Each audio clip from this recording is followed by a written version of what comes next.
DC family, welcome to the District Sports Report. My name is Gregory Henderson, bringing you DC sports content the way nobody else can. It's been an exciting week. We got March Madness in full effect with our Virginia Cavaliers making the Final Four for the first time in a long time, especially after getting bounced last year in the first round. Big ups to the Cavaliers. Let's bring home that chip this year, y'all. Hey, let's start with the Washington Wizards. We're in the last leg of the season, approaching our final 5 games. Let's report on the last 6. Unfortunately, we lost 4, only won 2. It's not such a bad thing as we're really chasing a lottery spot in my mind.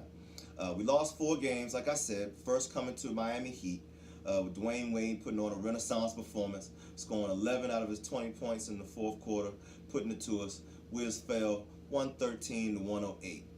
We also lost to the Los Angeles Lakers. LeBron James, now that he's sitting down for the season, but before he sat down, he gave us a big one. 23 points, 14 assists, 7 rebounds in a rout, 124 to 106. We also took an L to the Utah Jazz. Now, this was a really tight, contested affair. Donovan Mitchell and Bradley Beal were just going at it head-to-head. Donovan Mitchell scored 35. Bradley pumped in 34. This one went down to the wire. They edged us out 128-124.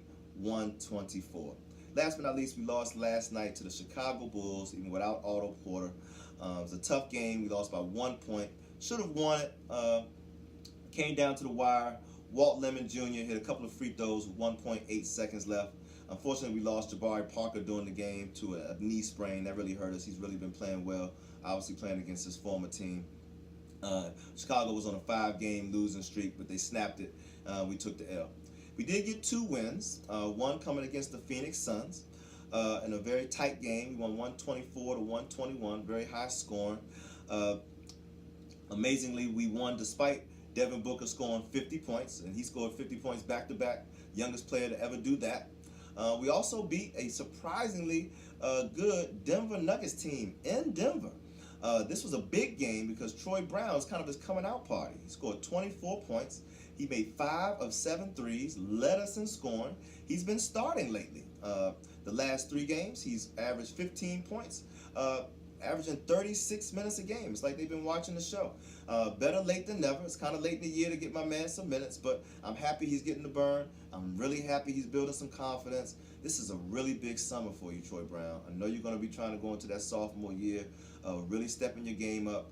It's a lot of work to do over the summer. He's going to be working out here in Washington, D.C., also working back home in Las Vegas, where he's from. Looking forward to a big second year. I know this year's been tough on you. Coming out of Oregon, there was a lot of promise being the 15th pick. You didn't get a lot of burn. I don't quite know why, especially with our record. But look, you got a good head on your shoulders from all accounts. You have some talent. I'm riding with you, man. I'm expecting a big year from you in your second year. Big news, y'all. Big news. I mean, this is like a hallelujah, amen moment. Ernie Grunsfeld has finally kicked the bucket. Ted Leonsis has finally given this man his pink slip. He's been relieved of his basketball duties as GM and president of basketball operations. Wow, 16 years, y'all. He's been our GM since 2003, since George Bush was still here in office. It's really unbelievable how he was able to keep that position despite us never making it to the finals, never winning a championship. Our best performance was getting into the second round to the 7th game. Do you guys know that Ernie Grunsfeld, over his long career, almost 30 years, has only drafted 3 All-Stars? 3. John Wall, Bradley Beal, and Michael Redd when he was with the Milwaukee Bucks. I mean, that is just completely unbelievable for that long of a time period to have that crappy of a track record. This team was going downhill, and he had to get out of here before we're in a position to make a draft pick this year.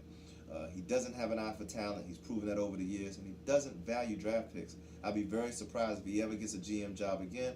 With his experience, he may become a consultant with some other team, but bye-bye, Ernie. Bye-bye, Felicia. Thank you, man. So who's next? Who's up to the block? I've heard that we're looking at some in-house folks, Mr. Shepard, but I think the biggest target is the Denver Nuggets' current president of basketball operations, Tim Connolly.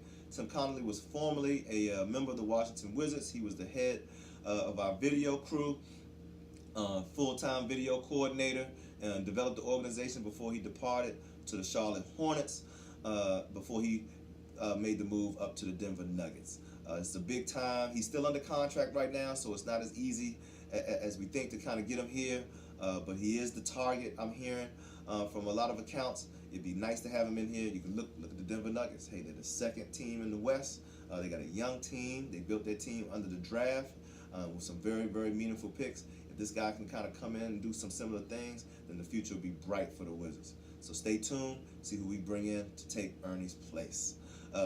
Bradley Beal.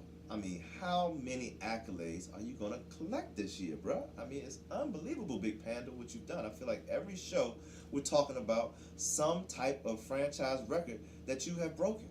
And here we go again. This man has done something that no other Bullet or Wizard has ever done. 2,000 points, 400 rebounds, 400 assists. Never been done. And when you look at the list of the 22 players in the league that have achieved this feat, all Hall of Famers. I'm talking about Wilt Chamberlain, Kobe Bryant, LeBron James, future Hall of Famers like Russell Westbrook, Oscar Robertson. The list goes on and on. 22 stellar, like mainstream Hall of Fame players. Beal is now on that list. I mean, astronomical season, man. I mean, couldn't be prouder of you. You become the face of our franchise. It's going to be really interesting to see how John Wall adjusts to that, as he's been the face of the franchise up until now. Capital City Go-Go. The season is over. It was a great year in our first year. Unfortunately, we missed the playoffs by one game, doggone it. We faltered at the end of the year. We lost 6 out of our last 10. But the one good thing Ernie Grunsfeld did was hire Pops Mensah as the Go-Go's general manager. He was the perfect person for the job. This man was a Georgetown University, so he's a DC legend standout. All right, he's an experienced NBA journeyman. He's played on several NBA teams, so he's been around the world. He helped lead our GW Colonials to the NCAA tournament 2 years in a row, 2005, 2006. It was the first time in 50 years that the program was ranked in the top 10. So you know he's a pillar here in our community. Like I said, he played for 18 teams, G League, NBA, International, in his professional career. So he knows the journey that NBA or the aspiring NBA players that have to go to the G League to kind of make that journey. He knows that process. He knows their plight. He knows what they're going through, and he knows how to assist them on that journey. Like I said, he's probably the most successful G League player of all time. He retired with an average of 26.6 points a game. So I really got to give it up to him. In our inaugural year, we're only the second expansion team to ever go 500. We boast the MVP, in my opinion. Hasn't come out yet. He has made the All G League NBA team, as well as rookie Chris Chiozza. So big ups to you, Jordan McRae and Chiozza, on that induction. But I really believe Jordan McRae will be the G League MVP this year. He averaged 30 points a game, led the league in scoring. He had multiple 40-point games, led the league in 40-point games, and set a G League record with, I believe, the most games over 30 this year. He also scored double figures in every single game this year. 31 games this year he played, including a 54-point game. Just unbelievable, unbelievable. Scored 30 points 19 times. Unbelievable. At one point in the season, he was averaging, I think in March, 37.8 points a game. All right. The Nationals, we're back in action, baby, and it did not start off well. First 2 games, he started out 0-2 going against the New York Mets. Fell 0-2. We got no run production in the first game for Matt Scherzer, which is something that always bugs me. The man pitches his lights out and can't get any run support. The next game we got the run support, but our bullpen was just completely terrible. As they've been terrible the last few years. We lost 8-11. The bullpen is killing us. We got a new acquisition, Rosenthal, who hasn't got an out yet, I believe. His ERA is like infinity. It's unbelievable. We do have Doolittle, but we need more. We've got to get some help in the bullpen if we expect to be successful this year. The next series was a big one. We played Bryce Harper and the Philadelphia Phillies. That's right, Bryce Harper was coming home to Washington for his first game in a Philadelphia uniform. As expected, he was booed when he took the plate. And the question is, did he deserve to be booed? Because it's recently come out the salary that the Nationals offered him. Even though it was $300 million, $100 million was deferred until he got his AARP card. That's right, until he was 66 years old, he wasn't going to receive that money. I mean, I don't know what. I mean, do they think they're Social Security? Like, I don't know why they thought that was going to be acceptable to Bryce Harper. I mean, I don't know why you would let a 26-year-old go in the prime of his career, a player that you drafted, that's a home, not a hometown boy, but your hometown draftee, and I mean, to let him go at the peak of his pinnacle, and then obviously he's joined a team in our division, it just really burns me up.